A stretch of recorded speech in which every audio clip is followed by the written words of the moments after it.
Alright.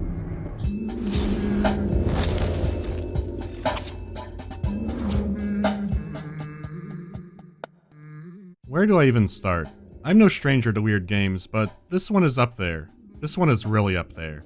To put it simply, Pathologic is a Russian game released in 2005. It garnered a lot of awards in its own country, and went mainly unnoticed in the West. There are good reasons for that. For one, the English translation was incomprehensible. Pathologic made I Divine Cybermancy look like a Marvel movie. But then in 2015 an HD version was announced. It looked promising. Some updated visuals, widescreen support, and best of all, an updated translation. It also restored content that was cut from the English version because the translation was so horrible it was unusable. Not that a lot of people got to that anyways. So that came out, and it still remains obscure. So let's get the game started to find out why. The game opens with a group of kids having a funeral for a doll. It's odd, but not as odd as the in-game play. Our hands are no longer tied. Where are we? Well, the muscular contraction is there. Means you're already inside of him. This must be one of the ventricles, right here. What a silly place. These are the three playable characters. Before the game's even started, they're arguing over whose method will be best for the job. The music is creepy, and the dialogue and delivery is very performative. Only a miracle can set us free without us having to destroy something. And I can do miracles. Just let me. Then they do a stage freeze and it's all over. Watching this was optional. You could go to the door to choose a character at any time. So, you have the Bachelor, Haruspex, and Changeling. You can only play the Changeling after you beat the game with one of the other characters, so I recommend the Bachelor. Time for video games.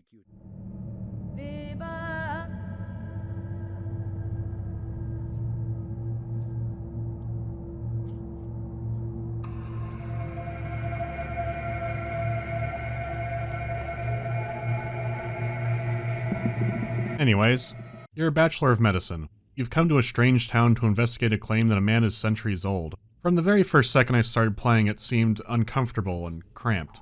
There's something strange about this architecture. Even something as mundane as a stairwell seemed really creepy. It's almost like an Escher stairway, like something's off or not real about it. The very first conversation you have with someone feels the same way. The writing is flowery and your first conversation is philosophical. It's almost like you're in a dream, and it's reminding me of...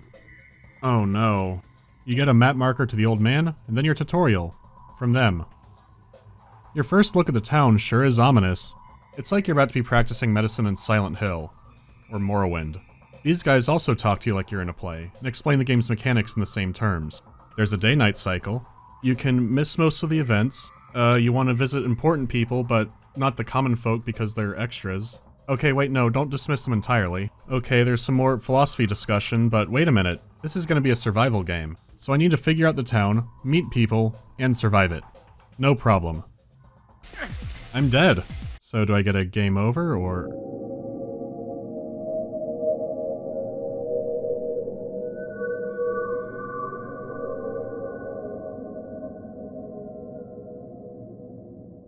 ah, right. I didn't save. Let's try that again. It turns out you're never gonna meet your man. He was mysteriously murdered. There are strange things happening in a town that's weird enough already. The locals are eerie. They're usually polite, but very reserved with you. Which is understandable since you're from out of town. So now you're playing Magnum PI in a culture that's utterly alien to you. To make matters worse, rumors are swirling of a sand plague outbreak. You have no idea what the sand plague is, but the locals are terrified of it. The investigation points to a serial killer, but that's when things get complicated. People have ideas on who or what the serial killer could be. Some kind of necromancer? A local woman with a criminal past? What the hell is a step demon? In fact, what is this city? What year is this supposed to be? The style of dress is all over the place and everyone sounds so strange. I had a feeling you would come. The mystery keeps building. We'll come back to this. For now I'm going to talk about the presentation. Despite being the HD edition, on a technical level the visuals are subpar. The original game was also considered very ugly for 2005. The regular NPCs have no variation. Every mugger uses the exact same model. They're always carrying a knife. So fighting a group of them is silly, like they're all coming out of a clown car. Just the same bowl-cut bandit over and over again.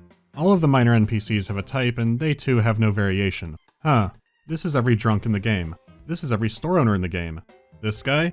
You guessed it. It would be nice for there to be minor variation, even change their clothes, unless... The fidelity of character models and just about everything else is okay-ish for 2005. That's the best I can say for all the technical stuff. It is dated, but not horribly so. In contrast, the art direction is interesting. Some parts of the town look roughly like post-revolution Russia, but then other parts look like they're from a Mongolian steppe culture. Then you have buildings that combine the styles. You also have buildings that don't fit in at all. For example, the giant superstructures throughout the town. They're just looming over everything. I can understand a town having a big train yard. What's not normal is your town having a giant polyhedron tower on the outskirts. The one that's breaking all physical laws and filled with children. The walls are all made of paper with writing on it. The entire city has a really peculiar taste in artwork. The whole town seems like it's in another dimension. How about these big buildings with no roof and no walls? How does something like this even happen? Wait a minute. Damn you, Cromwell, were you here too? Not to mention all the strange non-human creatures in the town. They have a unique look. The whole art style does. The game builds so much mystery by just looking around, because they include areas you would expect this place to have. But the strange buildings seem just as important to the city, but you don't know what they're for yet. It doesn't look weird to look weird, there must be a purpose. At the same time, the game's trying to get something else out of you. So let's talk about that second one. Back in the Call of Cthulhu video, I mentioned that some of these older games have an uncanny valley effect. It's when the visuals are dated, but just good looking enough to trick your brain a bit. Pathologic fits neatly into this category. But there's something else off-putting besides the architecture. The colors. The game is drab. When you're exploring, it's very easy for parts of the city to blend together. It doesn't matter the time of day or the weather, everything starts looking brown or yellow or green or gray. It's ugly and miserable, like a never-ending funeral. Then you combine that with the low foggy draw distance and it's like you're living in a haze. Even on a good day, this place seems awful. Then things get bad. Really bad. And the only thing you can say is, you know what, this seems appropriate. You have an alien culture, everything looks dirty and gross. Of course the sky looks like Beijing traffic. The soundscape also seems to be off. You hear muffled sounds like dogs barking and kids crying, but it seems to be right by your ear somehow. A lot of the sound effects, especially the weapon sounds, are very subpar. However, the music is a completely different story. Some of it sounds like it's sneaking up on you.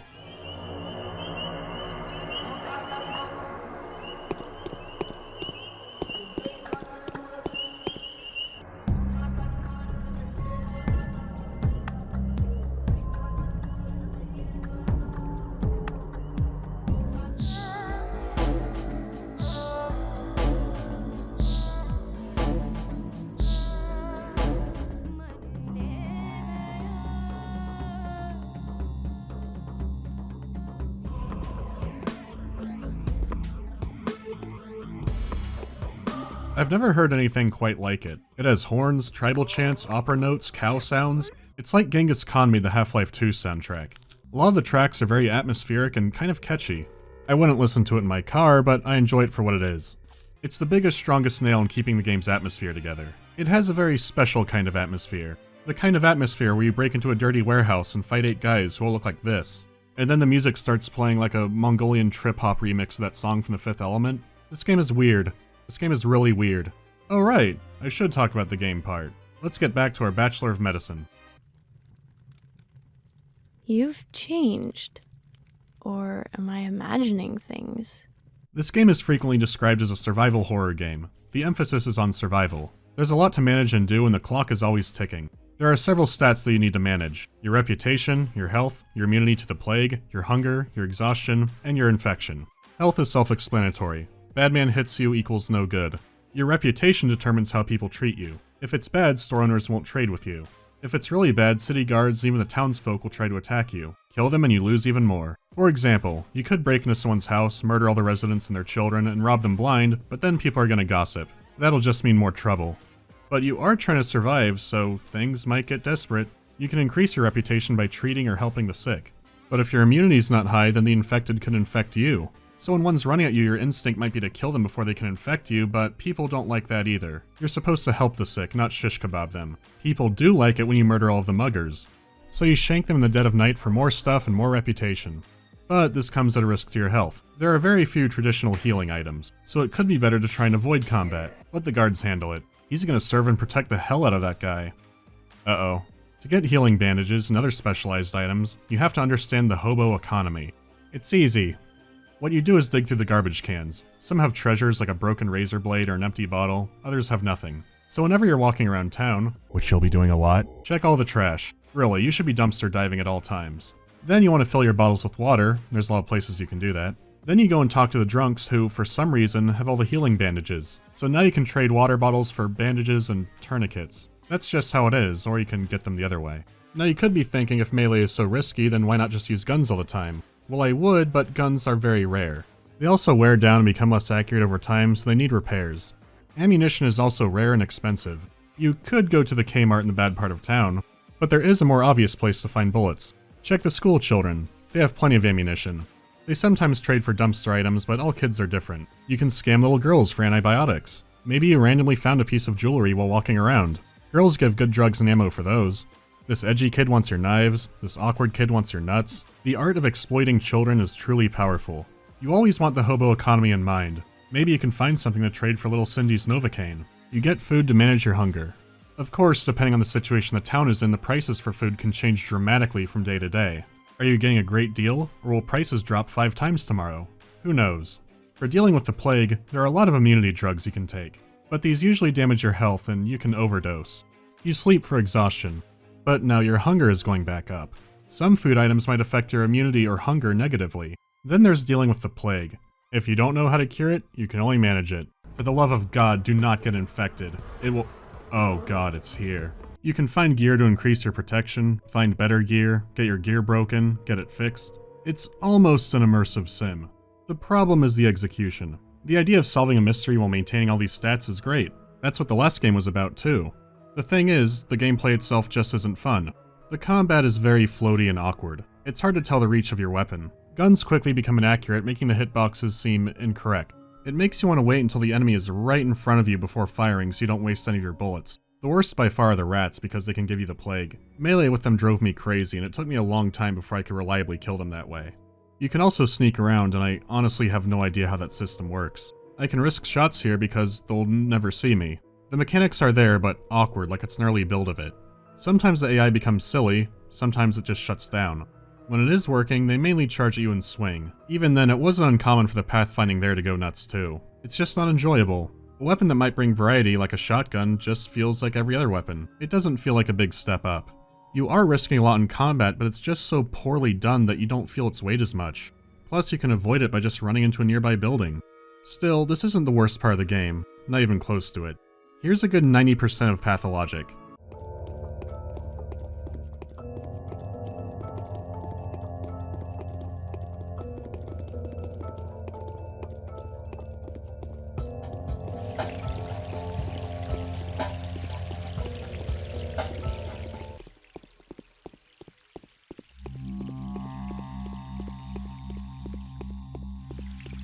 Oh.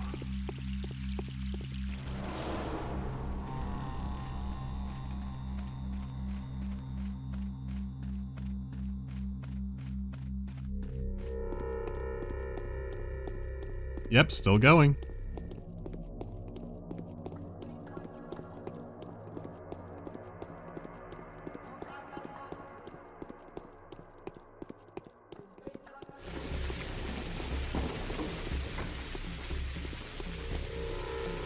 You are going to do so much walking.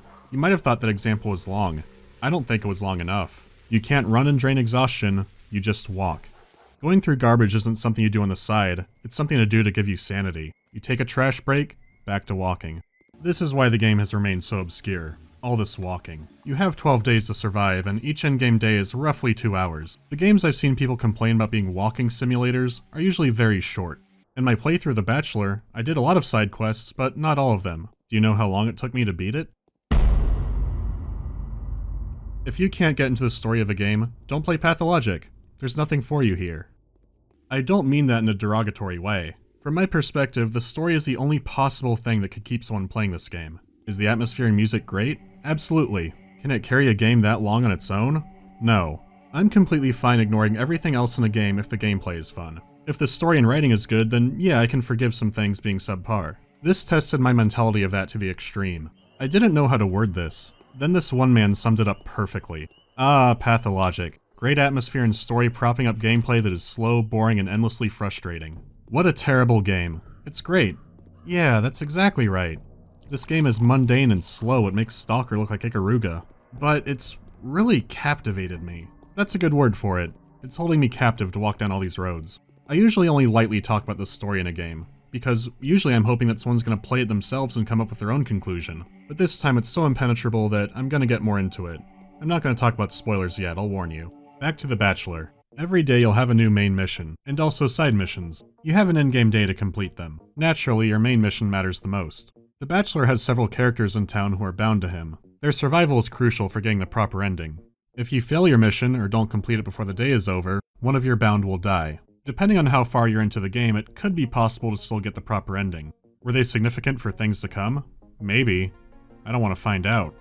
On the other hand, you can completely ignore the side missions. Unlike most games, these aren't always rewarding. You might end up paying $2,000 out of pocket for something that's not worth it. Some cheap items, and maybe some more background on a character. The side missions can have several outcomes besides failure. Some might give you rare items, some might give you nothing at all. Even if you don't finish them, they are worth looking into, because there are angles. Every character has an angle. It could be for good, it could be for evil, greed, whatever. The point is that characters will lie to you, not in a video game fashion like you're gonna get ambushed in some building. Rather, it's the purpose to what you're doing. If you're looking into an event, people will have different details. The truth is in what lines up. You learn there are 3 powerful families who have been vying for control of the city for years. So then you start to wonder what's really a part of their culture. Is there really a Shabnak Steppe demon? Or is this their version of a drop bear? Wait, maybe there's a demon? The more you learn about the people, the more you learn how to play them yourself. It's possible to fail a main mission and some side quests just by revealing too much in a conversation. If you know enough and the timing is right, you can call them out in a lie. When do you play dumb? When do you press the investigation? Not only do you need to figure out a bizarre culture, you also need to figure out how not to get played by the people using it against you. So you have a lot to think over walking around the town. I still think it's far too much thinking time. Then the plague hits. Now things are even more complicated. Who's really helping you to try and solve the situation? Who's using the plague to make a power play? What supernatural forces are really going on? Every night there's an optional mime performance at the town theater. The thing is, the characters talk about what happened that day and foreshadow possible futures. How can that be possible? Sometimes I understood what these plays were foreshadowing. Honestly, I have a really good feeling about the army coming to town. My gut feeling just tells me that it's gonna be great. Some of the other plays, well, I had no idea what they meant. The game has big twists, but sometimes they twist again. On one day you're playing the Thing trying to figure out who might be a shapeshifter. On another you might be out in the wilderness looking for answers. All the walking across town, all the awful fetch quests, yeah, they're still there. They even plot an identical twin logic puzzle at one point. It hooked me in hard. Everything that's horrible is still horrible, but I could tolerate it. They even lampshade how slow the game is. This work is neither very time-consuming nor mundane, and it's definitely more than a mere errand, it's a very important mission. It's a marathon of a game. It did give me a lot of answers when I beat it, but even more questions to wonder about. Then I realized that after all of that, there were 2 more characters. What? After all that walking, all that everything, you want me to do it again? I mean, what kind of psychopath would actually— Okay, the Haruspex is a little different. Dangerous. Unlike the Bachelor, he's from the town. He's returned from studying medicine in the capital. Unfortunately, now he's the town's #1 suspect for the murder. Due to being wanted, he starts the game with very low reputation. Most of the town wants him dead. In fact, there are a lot of events that will make your reputation go down. Take his very first quest, which is to go out into the wilderness and murder a child. He's very much the hard mode character. I'm still not sure why you can play him from the beginning. With your low reputation, you can't trade from the start. You do have another option. See, the worm creatures have a very peculiar way of gardening. It involves human blood. So if you win a fight with somebody and have a sharp object, you can harvest their organs. Coming from the Bachelor, this is an extreme change. The hobo economy has now extended into the illegal organ market. In steppe culture, you have to be born into a certain caste to open up a body. So the organs are really only illegal because people don't like you. Trading organs with the worm people for plants is very normal. These are desperate times, so you might have to take desperate measures. I got 5 kids to feed. Besides healthy organs, you could also get infected organs. The Bachelor had a lot of trouble with that one. You know, cultural law trouble and all that. You can explore around in the wilderness to collect plants. Sometimes you find a hotspot or a trail of them. Usually it's a needle in a haystack. I mean, Jesus Christ. Can't pick up that one. Which plants can I pick up? I don't know anymore. You can find multiple recipes that all make the same thing. Until later. Then you can make cool stuff. This is neat, but I honestly wish they restricted you more. You can still dig through the trash and do other stuff the Bachelor did. The one thing you don't get is his special eyeglass which detects the infection. If you walk slowly, you won't have a problem with that anyways. Wait, did I say walk slowly? Those clouds will chase you, which you should expect when the cloud is made from screaming human skulls. The biggest distinction is how the characters treat you and the missions. The Bachelor does learn a lot of town lore, but not very deeply. He's very scientific, rational, and set in his ways. Initially, he's wanting to learn about the culture, not learn from it. So of course people don't want to bother. But the Haruspex is a local, and those who do trust him, really trust him. They reveal things the Bachelor never learned, open with information he struggled to get, admit they're lying to the Bachelor. It's all running in parallel. You're getting a more complete picture of the narrative. You're learning the deeper parts of the town's lore. You participate in their rituals and sacrifices, learn about their worship of bulls. Many of the locals believe the whole world rests on the back of a bull. The Bachelor dismissed this stuff, but now you're part of it. Even some of the plays which seemed like nonsense before, now I can get what's going on. You have a new set of Bound, and you'll learn more about characters who you barely talked to before. You can even talk to the Bachelor like the Bachelor talked to you. The parallel narrative is really cool. But everything that was bad before is still bad, and in some cases even worse. Sure, the combat is still awful, but there's a big chunk of main missions that are filler, tedious, or both. I'll open the door if you bring me 50 vitamin pills, the ones that a shop owner might have a dozen of if I'm lucky. The kid might have 1 to 3. How about a dozen or 15? 50. Bring 30 clips of rifle ammo. How about a he went that away quest? Just going around asking where someone is only to end up right in the beginning where you started. Then you have 3 days of time trial missions. I thought this was already a time trial. There's even an awkward boss fight. It's like they were trying to find ways to stretch it out more than it needed to be. It's like they had ideas of who the Haruspex should talk to and what about, but they didn't know how to get them from point A to point B, so they just made some stuff up. The thing is, you still go from point A to point B, but now with extra errands. One day something interesting might be happening. The next day it's a scavenger hunt. A good half of this is really good, but the other half is wasted potential. With all that said and done, I can't talk much about the third character yet. Without saying too much, it does have interesting ideas, but it feels even more rushed than this was. Go to that house. Are they bad? Yes or no? Repeat. Hi, doggy. Okay, so now I'm gonna talk spoilers. If you don't want them, go to here. You really want to stick around for this, huh? Alright. The time in town changes the Bachelor. He's just trying to protect these people and find the cure to the plague, but things keep getting in his way. The customs interfering in his research, the rampant corruption, the power games. His hope is that the army might sort things out, but that becomes a slaughter. Even the military has factions breaking it apart. It's all a mess. He's seen the town go from full of life to a war zone to basically empty. He's understandably lost his faith in humanity from this, so what would he have to turn to? The Polyhedron, the impossible structure separated from the town by a river. In the last days of the game, your map will begin to change, showing a new angle of the city. It starts to match his investigation of the plague. He finally has it figured out. There is no step demon. The structure was put into the ground deeper than any building before it. The locals made claims that blood would pool around its support spike, but it wasn't blood. It was infected groundwater. The plague comes from the earth below the town. It all makes sense now. And this amazing structure protects the people inside of it from the plague. After everything the town did to the Bachelor, there's only one thing that makes sense now. The army needs to shell this town to the ground. The structure may have inadvertently caused the plague, but we need to keep it. It's a miracle. So the town gets shelled. No more city, but we get the structure. The locals have several subplots that span an intricate web. I'm not going to delve too deeply into those, but instead focus on the main themes of the game. Now our first word of the day is contradiction. So much in the game contradicts each other. In Russia, the game is titled Plague Utopia. The word plague doesn't always refer to disease. It can just mean destruction or calamity.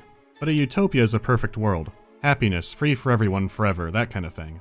So it would be destruction, perfection. How could those complement each other? Let's look back at the game. The town is a culture of a nomadic steppe people, but also industrialized. The musical lyrics are very tribal, but most of the instruments are electronic. An infection that destroys all life, but a building that can make your dreams come true. Tradition versus progress. You're a doctor who kills to survive. The game acknowledges it. How can the plague and the structure complement each other? There's an argument that what's been happening is harmony. Some live, some die, that's nature, but now it's taken to an extreme. There are characters who believe what's happening is the road to utopia. They believe the plague to be a physical law, almost like the plague is a kind of Newtonian reaction to the structure being built. A reality-breaking wonder is met with a reality-breaking tragedy. Well there is all that theater stuff. The philosophy is summed up like this. There is a top in utopia, but don't let the word deceive you. It's all about what's down below. It requires dirt. There are arguments that it can exist, that it shouldn't exist. Is it really perfect if it's causing suffering too? And that's when I realized, how perfect is it that it's filled with kids? Sure, you can dream of a perfect world as a kid. Then you think about it when you're older and have more life experience. Do you think it's possible for everybody to have a perfect ideal world without anybody else being left out? Alright, Merry Christmas, everybody. Okay, so if you didn't pick it up, our second word is utopia. This is starting to feel like a bleak Pee-wee's Playhouse, so I'm not doing the words anymore. There's a lot of ways to interpret it. The tower could represent childhood innocence, and the town can represent growing up. The infection could be progress drowning out tradition, or vice versa, I don't know. The universal law thing would explain why the buildings and the streets themselves have scabs and signs of sickness on them. The roads in Massachusetts are just like this. There are criticisms of lives being viewed as disposable, which is pretty common for Russian games. There is one other big thing I want to touch on. But what about the other character? While his route is kind of blander, he does have some reveals. His map also changes, showing the town resting on a bull. The cattle processing abattoir has a second purpose, taking the blood from the cattle. They claim to pour it into the veins of the world and they can extract it warm whenever they want. Then it suddenly came to me. Why did the worms need blood for farming? The caste permitted to cut open bodies is related to the one who can dig into the earth. Inspired by the Bible, Puritans wanted to build a city upon a hill. In Pathologic, maybe, just maybe, they tried to build it on a bull. Or the utopia is a bad idea and we're feeding it our children.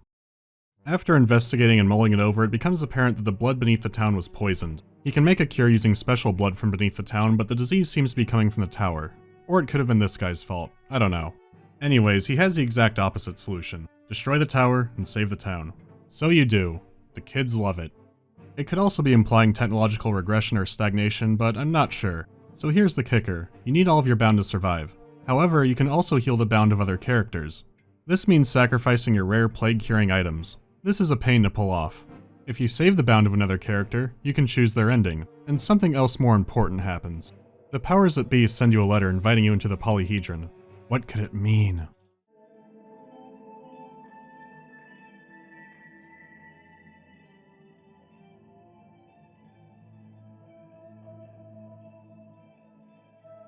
What's that on the right? Is that...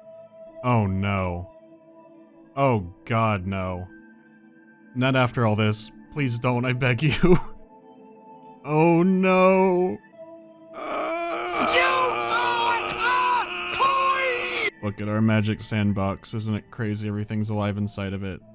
Breathe. Keep in mind, you see this after playing it for 20 to 60 hours.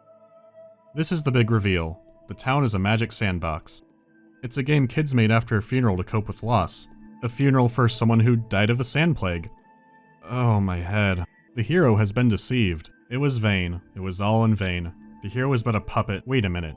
This is written like a funny tragedy in a play. It's mocking. There's something to this. Well, I'm already in this deep, and now you are too. What happens when you save all of the bound? Well, the same thing as usual. Except afterwards you get an invitation to the town theater. From the people who executed the whole thing. Time to find out.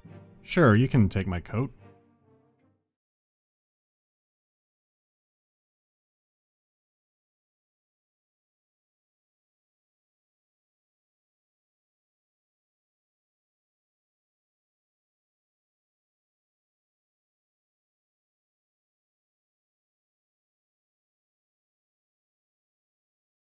Oh my god.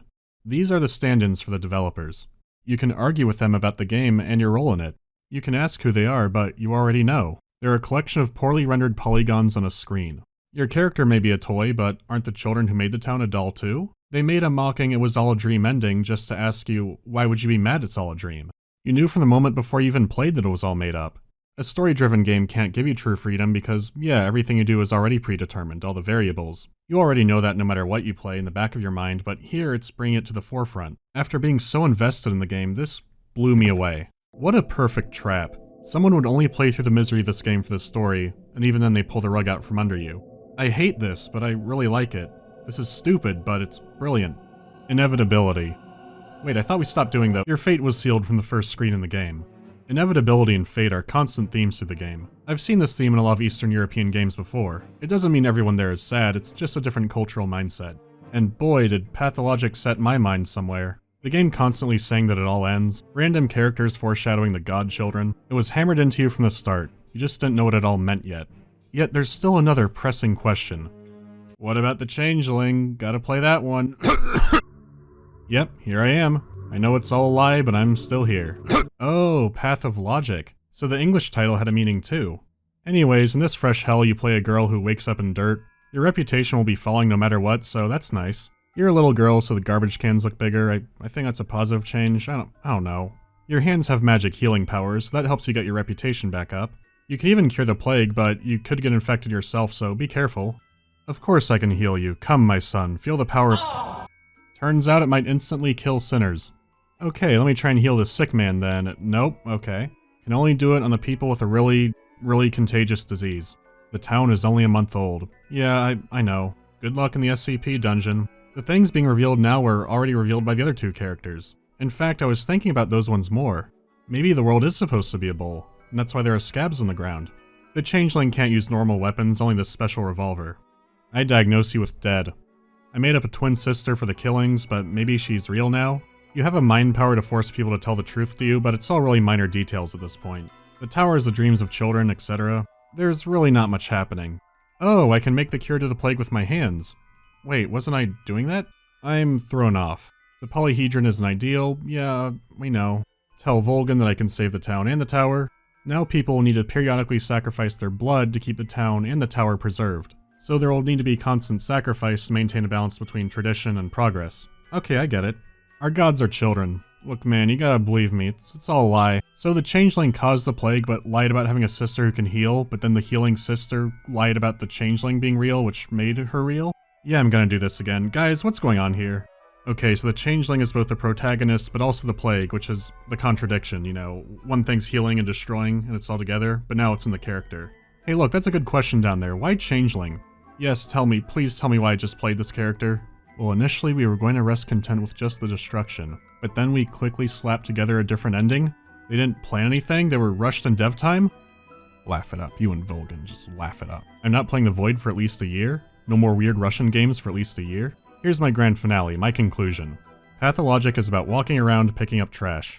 This game is hard, and it's not fun, and it was made with that intention. While I can't quote it verbatim, the developer basically said games can be more than just being fun. They achieved that. I will never forget this game.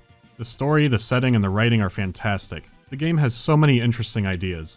It might also be the most boring and mundane game I've ever played. It's a contradiction. At the time of this video, it's ludicrously cheap. If you're interested but don't want to deal with all the walking, I would still encourage you to get it, and here's why. The same developers are working on a complete reimagining of the game, changing and improving the stories of some characters, updating the visuals, and most importantly, cutting down the walking. It has a free demo out called The Marble Nest. Check it out. The thing is, this game is going to be episodic. It was going to be one big game, but then the economic crisis in Russia caused the deal to fall through. The first episode will be about the Haruspecs and not The Bachelor. They might not be in trouble, but it's enough to get me worried. The story of the original game is very similar to Darkwood, artists turning into game designers. They had to cut a lot, so I'd like to see what they can do when they realize their idea's better. This is a hard game to recommend, and if I did, it would mainly be for The Bachelor. I'm really torn on this. I don't think I can keep a good conscience and tell people to play this. You know what you're in for. So that's the video. See you next year with, something. Thanks for watching. And thanks to all the people making this possible. I guess I will end up using that community post thing, since when I said I'd only post the updates and the other stuff, people didn't like that. So before the new year, I'll post a big thing of plans going forward. Okay, let's do some questions. How did you get a larger than average Eastern European viewer base, Tavarish? I don't know. They might just be more vocal. This was by far the most requested game I had this year, but I had to wait until I had proper time to put into it. And the other one, have you considered DOS game videos? I've got some ideas. When can we expect reviews of console games? This upcoming year. I have some ideas. If a game has a steep learning curve, do I try by trial and error or look for some kind of beginner guide? Trial. The last time I kept using a guide for a video was for Aurora. That game had a bonkers interface, so I kept having to look up what I was trying to do because I couldn't find it. I think it's still getting ported. Any more game reviews with a series? Yeah, there is one in particular I want to do so I can complain about the remaster. The second game is also good and has a really cool DLC I don't see people talk about much. Alright, I'll have more soon. Have a Merry Christmas.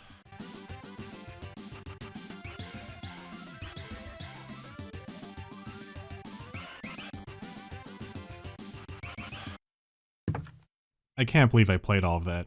Did I get pranked? Why has every Russian played this? It's never like a Russian jet set radio no one's heard of. No, it's always stuff like this. I've got to get out of here. Finally, real games.